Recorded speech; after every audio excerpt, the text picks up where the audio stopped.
আরে দাদা, আপনার ছেলে সরকারি চাকরি করে, এর থেকে বেশি কি আর চাই? বাবা, আমি আলাদাভাবে মেয়ের সাথে কথা বলতে চাই।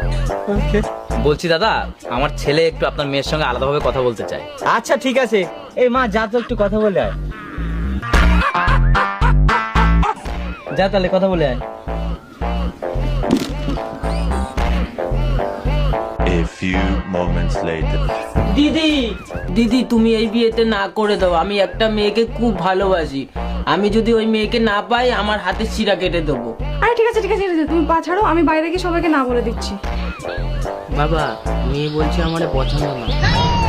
না বাবা, আমি ওই ছেলেকেই বিয়ে করবো। ওই ছেলেকে যদি বিয়ে না করতে পারি, তাহলে আমি আমার হাতে শিরা কেটে ফেলবো।